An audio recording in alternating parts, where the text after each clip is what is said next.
Good evening. Shortly we will hear an interesting lecture by Mr. Gil Noy on online optical design and array optic simulation software tool.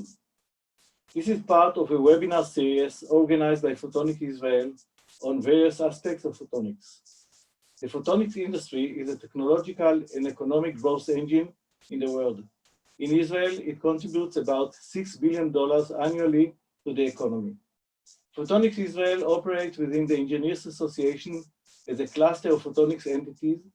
Since we started operating last year, we have established close relationships with similar clusters in the US and Europe. Our mission is to deepen the knowledge in this area and to encourage cooperation both within Israel and with photonics entities in the world. We are open to your suggestions and would love to help foster new local and international collaborations. My name is Shlomo Glaser. I am the manager of Photonics Israel. 3D Optics is an electro-optical development company headquartered in Israel that grew out of the Femto Nano Laboratory of Tel Aviv University. This webinar is done in cooperation with our colleagues from Optech BB, the Berlin Optronics Cluster. Mr. Gil Noy is the CEO of 3D Optics. Mr. Noy, the stage is yours. So, good afternoon, good morning to everyone. My name is Gil Noy. Shlomo, thank you for presenting us. I would start with just a few words about the company, and then we'll dig into the workshop itself and the software. So 3D Optics, other than it was a spin-off from the Tel Aviv University, we are doing mainly two things. One is specialized optomechanics that are mounting the optical element in the center of the optical axis, and we can do it very easily in a 3D fashion. And it is targeting an out-of-the-box setups. And if you want to reduce your alignment processes tremendously, so I would recommend you to check it out on our website. And the second thing, which is our main focus, is a new software that we released. And this is the main of the workshop today. It's a design and simulation for mainly off-the-shelf components, but also you can customize optical element. And it is a free software that is running in the cloud, and I believe this is the first optical simulation that runs in the cloud. And all of the people that got invitation for this workshop should have got an invitation to the tool itself. If one of you didn't get it, so after the call, please send me an email. I would share my email, and it's an info@3doptics.com. You can find it again on our website. So send me an email and I would provide you access. Even though it's a free tool, we are currently running in closed beta, so it needs to be by invitation. So if you go into the website, you don't have an invitation, so I would get it and you to get into the queue. Okay, so let me share the screen and we would start.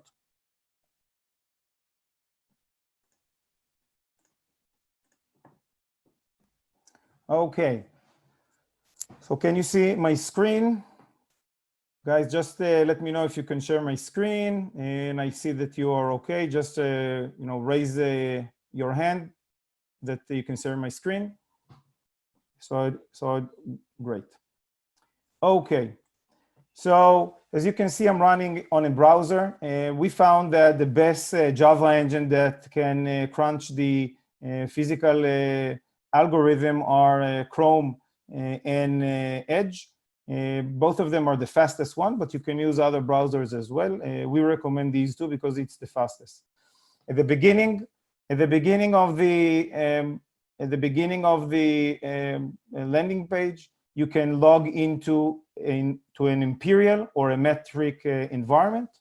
The setup that you save can go to both metric and imperial because the program is doing the translation inside. So once you log in, you get the main screen of the software, which has a few main elements. The main screen is the digital canvas where you do the setup itself. On the left side, you would find all of the optomechanics, the lasers, and the detectors, and you can filter them, and I'll show you that in a second. The top toolbar, you can find different tools. You can find different elements in the top toolbar, different tools in the lower toolbars. There are more buttons over here, import or export the setup to an external file, and we will go over that as well, run the simulation.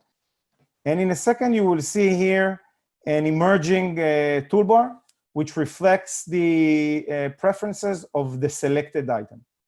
Before I start to do a short design, the process in 3D optics, as opposed to all the other optical simulation, that we start with optomechanics.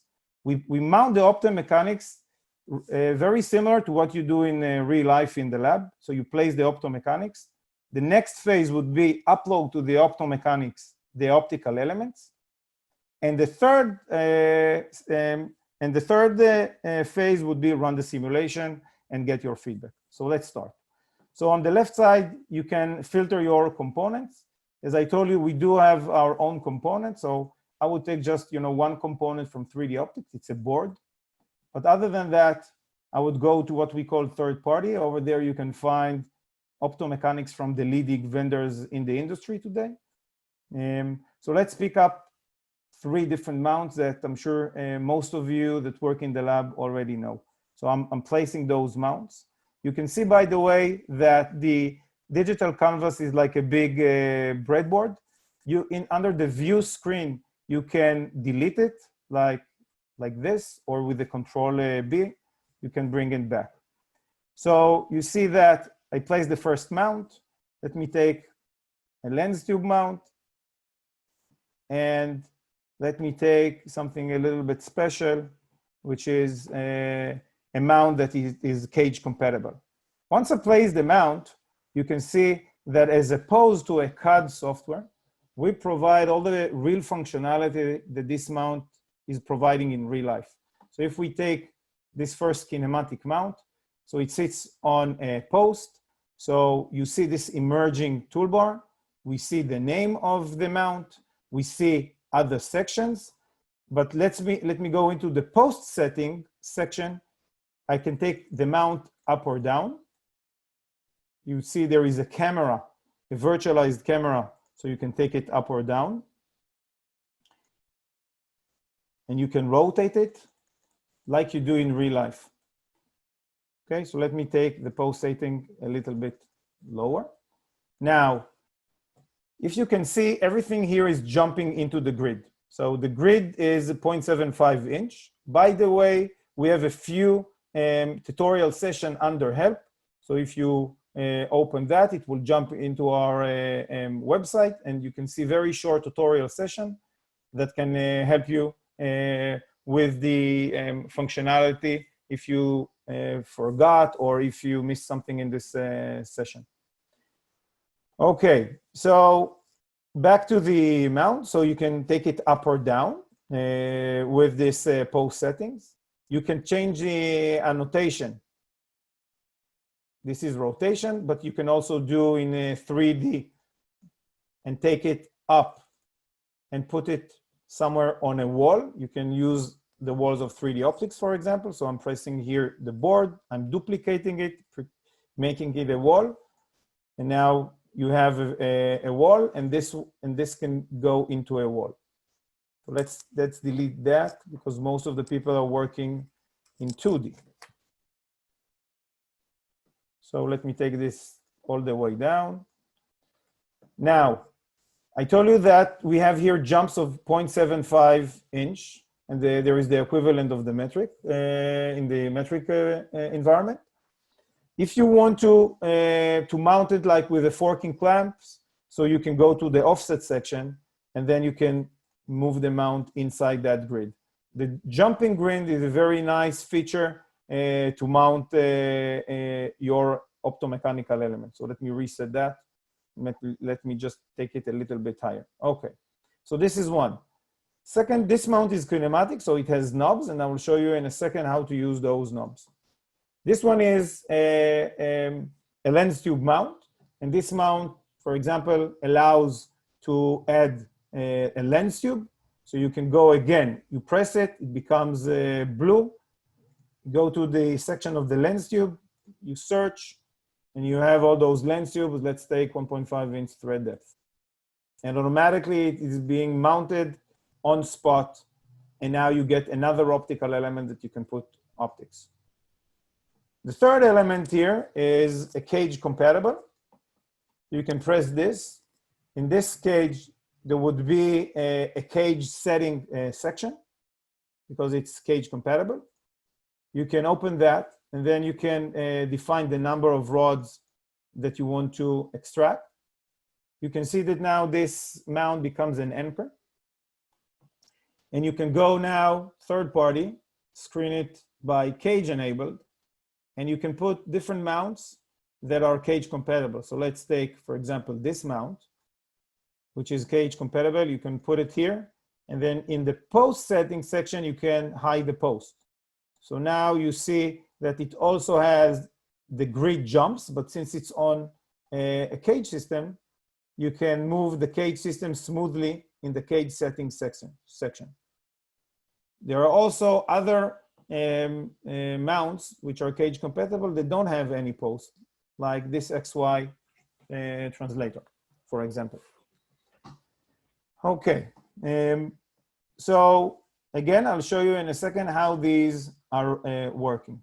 Let me put on this mount, because it is also compatible with the lens tube. Let me put here a lens tube. So you see now it has a lens tube, but it also has those two knobs because it's a translator or a kinematic mount. In this specific mount, if you go to the optical element delta, would like to place the camera here, so you would see that according to the spec of this mount, you can change the X and Y. So everything here is moving, and you would see that. It also has this mount another degree of freedom because you can mount the optical element and you can rotate it. So you would find just the allowed degrees of freedom for each and every mount. For example, if I go back to this mount, I would delete the lens tube and I would go into the optical element delta, I would see that there is just one. In the kinematic mount, I would find the optical elementa, 3 different ones. They are now grayed because there isn't any optical element inside this mount. Okay, so let's just delete these. And let's go and start uploading the optics. So just before I'm uploading the optics, I would like to show you one more thing, which is like a rule of thumb in our system. Every mount that is colored in full, it means that it is mounted in a good spot, and it's a true spot. If you, for example, place him overlapping to a different mount, you will see that it becomes transparent. It means that it's not allowed to be mounted in that specific spot. And if you have this, and you run, and with an optic, and you run a simulation, the simulator would think that there is nothing here. So it needs to be colored fully. So that is with respect to the optomechanical components.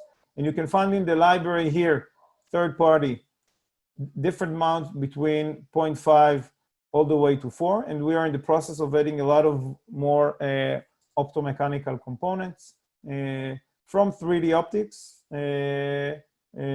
but more from third-party vendors. The last one here is an iris, but again, you would see an iris. So if you press the iris, it would have an iris setting, and the iris setting is just opening or closing the iris. So you can play with that as well. Let me delete this, and let's take the camera a little bit down. Now let's move to the next step, which is optics. Because before we run the simulation, we need to upload the optics. So 3D optics currently has more than 20,000 optical elements in our database from about 15 different vendors. Some of them are catalog vendors. So what you would need to do, you need to press the required mount. Then you go on the right toolbar to the optical element section. You would search, and a new screen would pop up. This is an access to our huge database.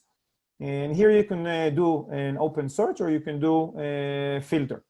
So you can filter your search, like let's pick up a specific mirror. Let's take a mirror. Let's take specific an off-axis parabolic mirror. Let's take circular, and then I can define this specific mount is 1 inch, 25 millimeters. So I would do the filter like this, and I would get different elements. So let me just pick up 190 degrees. Now it goes to the database, and it would mount the optical element in this specific mount in the right fashion. And this is the true optical element that we picked up from this vendor. So let's see what I've chosen. So I'm pressing the mount here. You would see that in this section, it became a link. So I would press the link. This is the optical element. There is a 2D image that you can see all of the parameters that you can find here. And you can see that we picked this specific from Edmond Optics. You can press the link, and you would see where we picked it up. So it's from this page. Okay. So this is this element. It's an off-the-shelf element, but later on I'll show you how you can customize it and make a customized optical element. So this mount is kinematic. So let me zoom in so you would see. And by the way, our simulator engine knows exactly what is each and every element, from which material it is, it was made, what are the coating, and he knows how to run the ray optic simulation, which I'll discuss in a second.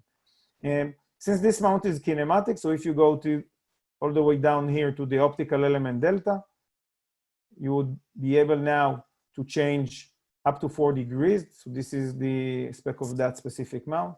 And you can change the surface of this optical element, and that would be reflected in the simulation itself. Okay. Now let's pick up another element. So let me put here another element. So over here, let me take something else. Let me take a different mirror, for example. Let's take here a dichroic mirror. Again, this is a circular one. And let's take one which has a cutoff of 567 nanometer. So you would see that even the color would be a little bit similar to what you have in real life. If you press this, you would see this element as a specific thickness. This is coming from Thorlab. You can see even the coating data over here. So this is the coating data that we have for the transmission and for the reflection. And you can download the information from here as well. Okay. Let me just rotate this for a little bit. And over here, let me delete this. And let's move this a little bit backwards. And over here, let's put a lens.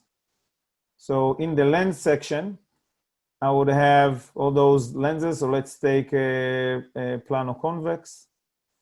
And let's take, again, circular. And let me pick something. I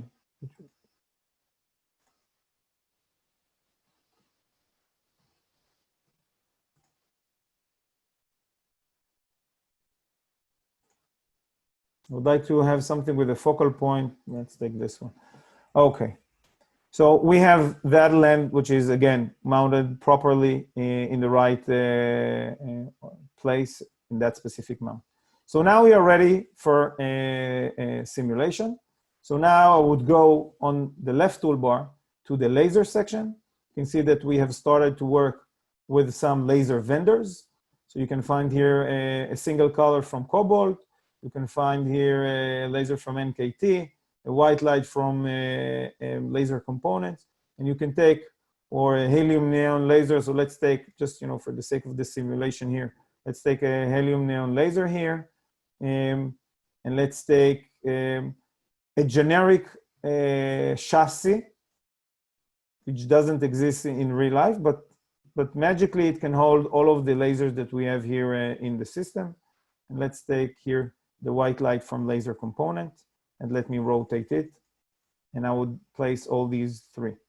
Now, so now I'm almost ready for simulation. I can see that if I'm now pressing this helium neon laser, now this toolbar becomes a little bit different. And I will show you that in a second, because it has different features here. But instead of optic name, now you have a laser name. You can press that. You can see data on that specific laser, and you can see the spectrum of that specific. You can see it's 633 nanometer. So this is this.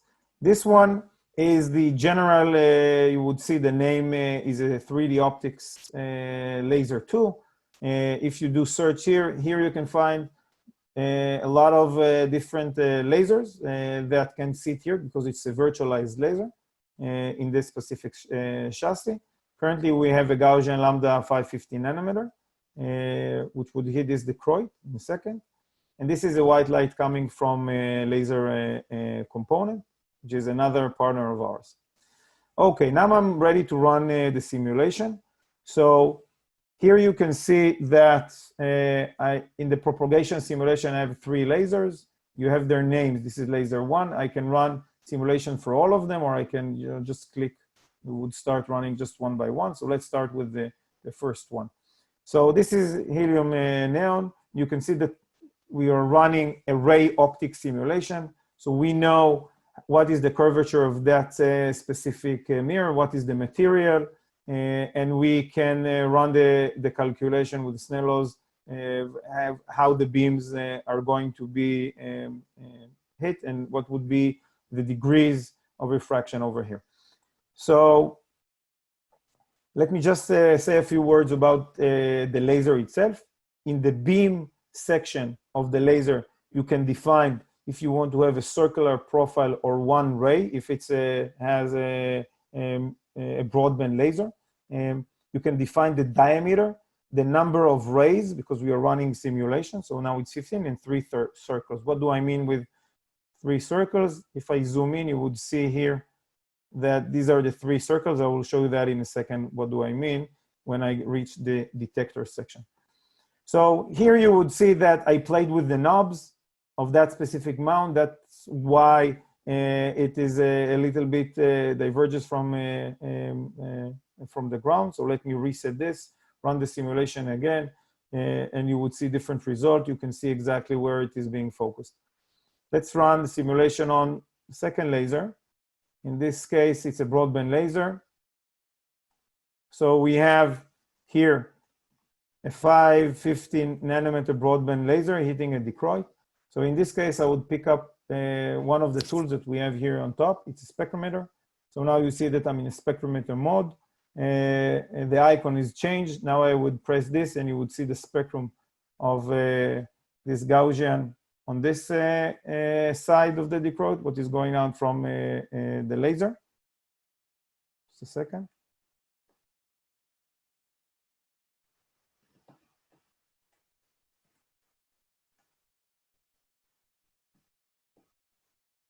Okay, so we have this, like just to change here the orientation. Well, I see that, you know, we have something here, but let me, okay. So you can see here the Gaussian here, and if I press on this side, you can see what's the cutoff here, and on the other side, what's the cutoff on that specific side as well. Let's now run the third simulation. Now I got out of the spectrometer mode by pressing here, closing this. So this is the notification that I'm getting here. Here, this is the third laser that I have here. So let's change it to the third one. So over here, this is a lens. You can see that we have back reflection of the lens. If this is disturbing, you can go to the lens, and in the advanced optic section, you can do no reflection. Run it again, you will not get the reflection. Here I would like to show you another tool that we have, actually two of our tools, which is the measurement tool. This is a tool that would help you to make a better design with measurement. So here you can select or define different groups. So over here, you can see that I'm enabling mount selection. So this is one, this is two. Let's put here like another one. So this is group one. I can add another group from here to here. What I'm getting now is the distance between these two elements, and this is the third one in the accumulated distance.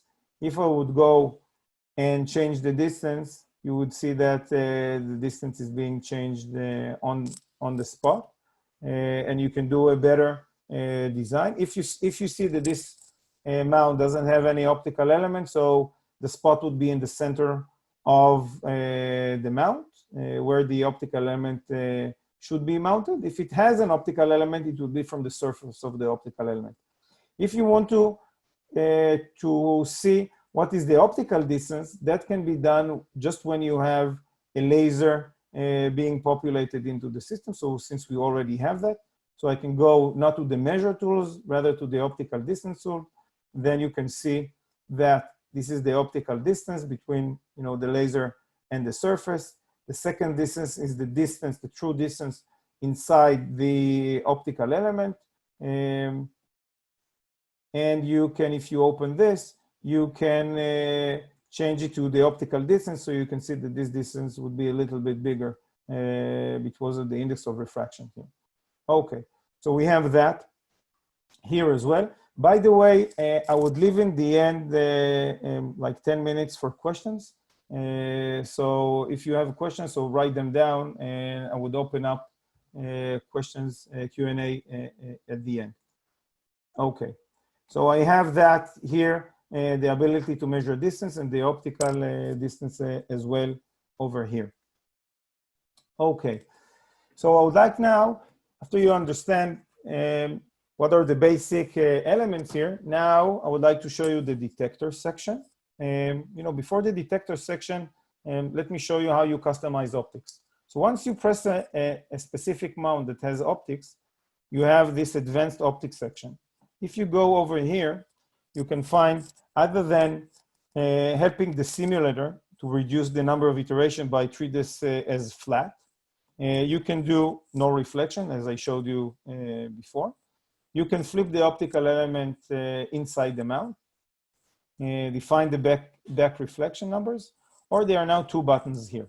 One is the advanced settings, which I'll show you in a second, and one is the view hit image. View hit image, okay, let me just run the simulation again. So view hit image, if you can see here, let me make it, let me choose a different source here, so we will have something that you can see, because this is a yellow color. It's hard to see that. So let's run the simulation again with this laser as well. So each and every optical element in the advanced settings now has a view hit image. So now you can see all the 15 or 25 rays that I mentioned earlier, how this optical element actually sees them. And you can press each and every optical element and you can see the spectrum. And you can play with this. And if you have not a narrow or a volume optical element like a prism, then you would need to define the exact surface that you want to get the data, and you can do that as well. Okay, so this is with respect to this, but you can also go to the detector section and pick up either a transparent detector where you can put it like everywhere that you want. It doesn't need to be legal. Or you can take like a camera and put the camera somewhere in your setup, run the simulation again, And now you would see that specifically in the camera, you would press that, you would see view detector image, and you would get the same functionality that I've showed you that exists for each and every optical element that is getting hit. Okay. Okay. So we have that. The transparent detector also have, it's like a detector, and you can, here is right in the center because it's, you know, before any iteration with the optical element here. Okay, so these are the detector functionality that we are going to have here. I'd like to show you a few more designs that some of our users are already did. This is a compressor. You would see that in this case, this is again a generic laser that we have here under the laser section. Again, we have two lasers from 3D optics that can carry all of the characteristics of the other lasers in the system. Here you can see that we defined under the beam, we defined a one-ray simulation with multiple colors. And you see when it hits the prism, how nicely it breaks and creates this rainbow. You can play with this, and you can change the different materials, and you can see how the angle is changing tremendously. So this is, you know, one example. Second example is another setup that you can do. Here I would like to show you a very cool feature here. So we have here under the file, and you would go all the way down to nice features. One is download JPEG. So what you need to do is just place the camera where you want to take the snapshot. So either you can, you know, rotate this, take the camera up, take it, you know, down. But let's assume that this is what you want to capture. So you go down, download JPEG, and what you will see that you would get now a screen with what you have got. You can change the background a little bit because we used here a breadboard, so it's, you know, doesn't do anything with the background, but you have here an icon that you can add comments. So let's do L1, L1, let's do it bold. Let's, you know, just change the size of the font, and let's do post. And now I can drag it, and let's, you know, this, whatever, this is a lens. So let's put, for example, here, and you can post M1, as many as you want. And once you are done, let's post it again. Let's put it here. And you can export a JPEG, and a JPEG would be downloaded to your computer. You can see this. Now, but something which is even nicer is if you go over here, you would be able to scrap all the optomechanics and just leave the optics. So let's do this. Let's take file, download opto setup scheme, and you would get the right 2D schematic that a lot of people in the optical industry are used to.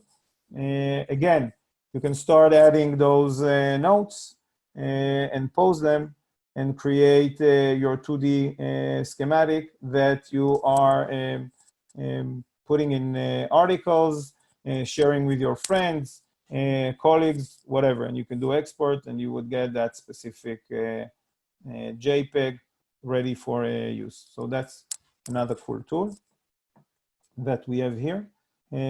Another tool that we have is the material information.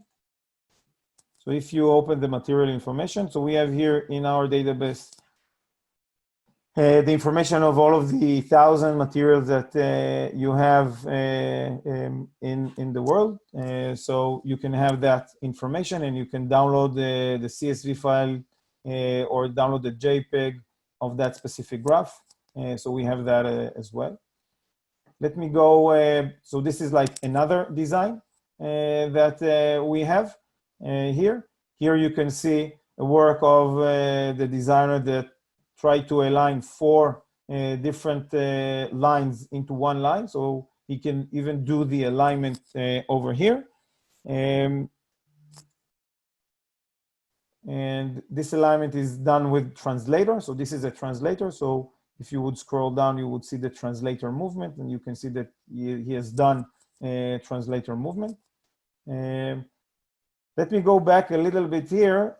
I wanted to show you the customized section. So if I press this and I go to the advanced section, so under the view hit image, there is advanced setting. So when I press the advanced settings, I would get a screen and I would see like a 3D widget of this element. But in this case, some of the fields are open and I can change the material, as you can see. But let's, for example, make a hole in this specific lens. So let's put here 0.3 and here 0.3. And you can see that now we have the hole. And if I'll save it, automatically it will be placed in the mount, and then I can run the simulation. You will see that now in this case, nothing happens because we don't have anything in this space. Once you are done with your simulation, let's go back over here, for example. Let's go here, for example, and I would like to see what are the elements that I have here on my digital canvas. So I can go and I can generate a bill of material, either a PDF or a CSV. So I open that, and I can see that it has been downloaded a bill of material. It has the 3D optics, optomechanical elements. It also has the optical element. If they are a perfect optical element, it doesn't exist, so it will be a 3D optics, but it doesn't exist. Or the one that you have chosen from the huge database. So this is from Thorlab. These are from Thorlab, and this one is customized. So since we customized it, so now you would see the specific customization data that we have changed here, over here. And then there is the third-party optomechanical and the light source section, everything you would get here in this specific PDF. Okay. Let's see how we're on time. I'll finish in a few more minutes, so I would leave time for questions.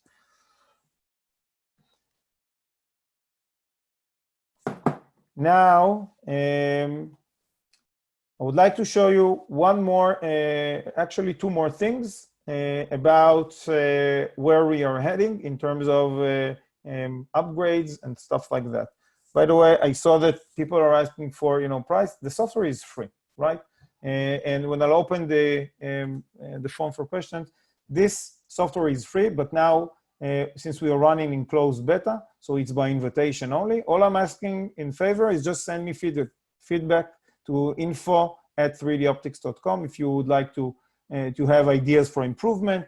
If you find bugs, send me them. This is why we are still running in closed beta. We're probably going to open it for everyone in about a month or 2. But again, it will still be free.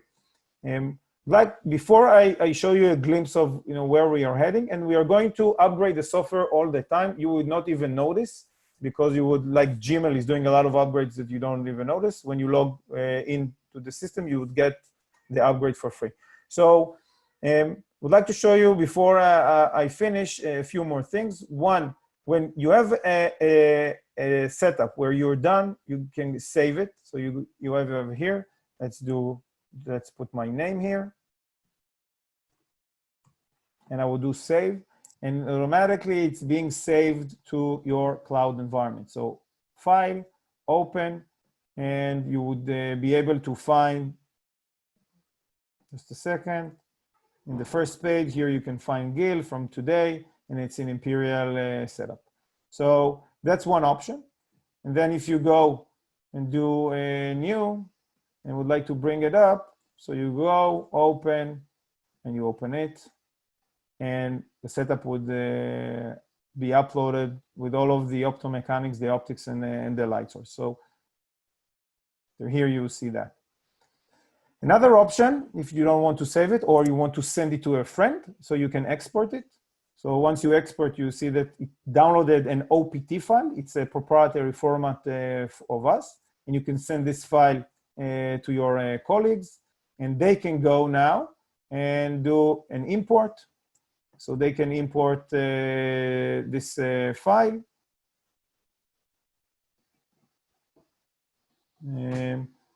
So they can import the file. And you can see that I just pick up the file from my personal computer, and here it is. So these are the two options how to work with files. I want to show you a glimpse of what you're going to see, I believe, in 2 to 3 weeks.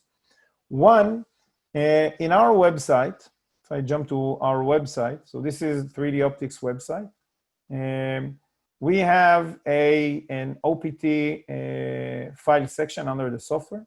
Currently, I just started to play with this, but in a week or so, you're going to see here 50, we start with 50 different setups that you can go, and you can pick up this, go to this page, you can download the OPT file, and now you have the OPT, and you can go back to your software and import it back in, okay? And you can see the same thing that are showing here, okay? And second thing that I would like to show you is a glimpse of another tool that we have here. And we're going to have much more tools. This is the filter search tool. So today when you need to go and find the filter, so you need to define which feature you want. And then you need to, once you know exactly what what you need, sorry, you need to go to each and every catalog and start to find the right fit. And in a lot of cases, you would not find 100% fit. Since we have a lot of data from different vendors, when we are running a correlation function here, so over here, this is not available yet, but it will be available. You can pick up the filter that you want to search for. You can go and define the region of interest. So let's 300 nanometer to 800 nanometer. Let's pick up 5 matches. And this is still work, it's still in QA, and so you cannot see it. So you would see some bugs here. But let's look for a filter between 550 to 500 nanometer. And the height would be 1, and I would find file filter. Now it goes to the database, and now it runs a function that we have. Now you would see that it found 5 different filters. The first one is SEMROC, and you can see this has 97.27 correlation. And then it's hard now to see it because it's not ready yet. But the second one, if you can see, it's 92.80. And then there is another one from SEMROC and another one from Chroma, et cetera, et cetera. So that would be available, I would think, in about 2 to 3 weeks as well in one of our next versions. So I'm done with the presentation. Let me open now for Q&A.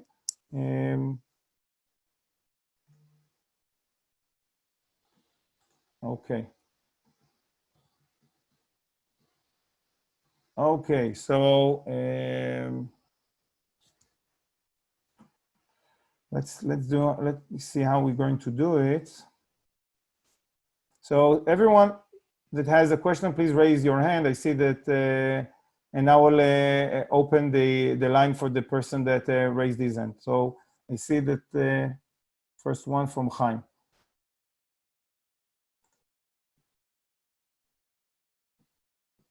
Chaim, do you have a question because you raised your hand? I see that you're on mute. So I'll move to the next one, to Asaf Levy. Hi, do you hear me? Yes. Okay, I have 2 questions. The first one is regarding the polarization optics. Is there an option to use it? and simulate it? Okay, so currently we don't support polarization. That would come, we are working on that. So it would be an upgrade that would be available in about 2 months from now. And we are going, if you're registered to the software, you would get a newsletter with each and every upgrade, so you would know that that is available. Okay, thank you. And the next question is, is there an option to upload my optical design from Zemax or Code 5, for example, and use it? Okay, so the answer is no. What we are going to add not in 2 months, but in a month, is first the ability to export your design to a SolidWorks compatible file, so you can upload the design with the optics to SolidWorks. Second, we are going to add the ability to upload any optical element to the software, like you would download it from any vendor or you would design it yourself. With respect to Zemax or Code 5 and integration, this is something that would take us a little bit more time. We are already thinking about it, but that's not 2 months. That would take, I would say, in the time frame of next year of integration with Zemax and Code 5, where you can define that a specific area in the setup would come from them. But this is not available. That is next year. Okay, thank you. Okay. So let me mute you. I'm moving, looking for more questions. Anyone that wants to ask a question, please raise your hand. Okay. I'm going to the next one, to Ina. So, Ina. Can you hear me? Yes. What is the wavelength limits the software is operating with? Does it have mid-IR components, optical components? I think yes. I think yes. You can see that. Yes. So I don't know exactly what is the maximum, but you can see there that we do have that. Okay, you can play with this. So I don't have a right figure, exact figure for you, but if you want, you can send me an email and I will come back to you with a specific answer for that, Okay, and do you have maybe nonlinear crystals in the software, or will you have it at some point? So the software, this is something that we're going to have a simple nonlinear simulation very, very soon. A complex nonlinear, like a simulation for nonlinear optics, that would come later on, but that would be something that would not come for free. That would be like an add-on simulation. We would have a lot of more of such add-ons like that for advanced simulation. But the simplest one would come very, very soon. Soon is about a month. Okay, thank you. Sure. Okay. I'm opening for Tom. Tom, you need to unmute yourself. Tom Abudi.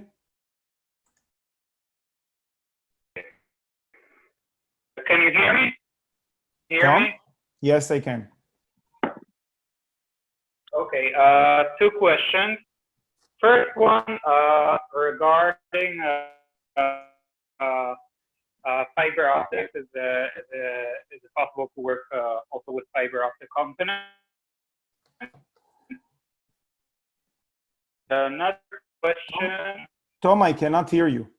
Was regarding mode.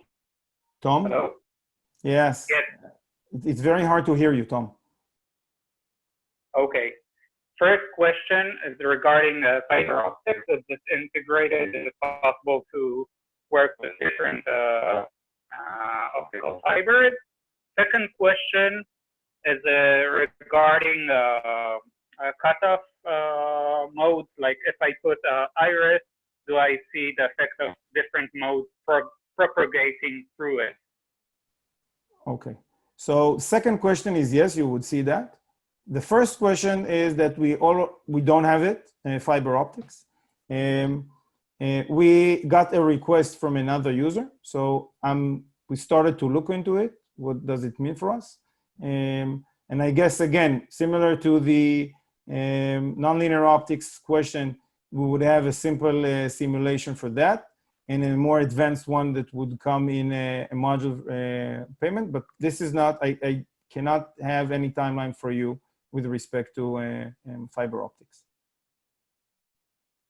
Thank you. Okay.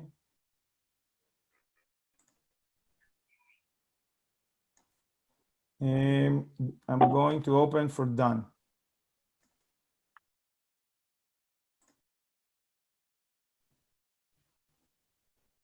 Dan?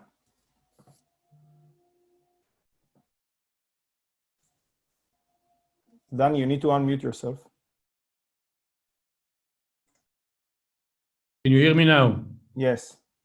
Okay, my name is Dan Vilensky. My question to you, how do you market the product? Are you using a strategic partner for that, or you are selling it by yourself? Which product? The software. So the software is being, we market online, and we are starting to do it this week, actually. And, you know, it was from just by friends. So we have a few hundreds of people are already running on the platform. And we have some partners around the world that would like to market this because they are selling the optomechanics. But if, you know, you want to discuss something specifically, we can take this offline. This is not, you know, for this specific order. Okay. You have my email in the communication with Chaim. You can call me tomorrow and we can discuss my opinion about strategic partnership. Okay. What's your name? Dan? Dan Vilensky. Okay. Okay. Thank you.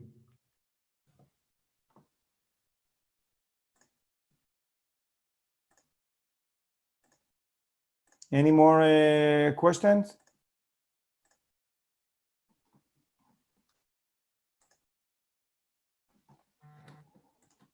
Second. I don't see any more hands.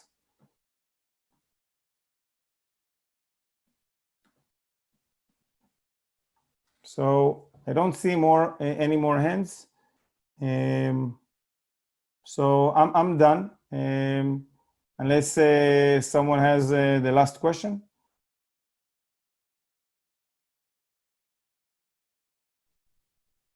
Okay, Shlomo. So I'm done. Gil, thank you very much. It was very interesting. And we hope to have much more audience next month. So people, I would like you to know that next month we will have one more session with different aspects. So you have more chance to ask questions. Thank you.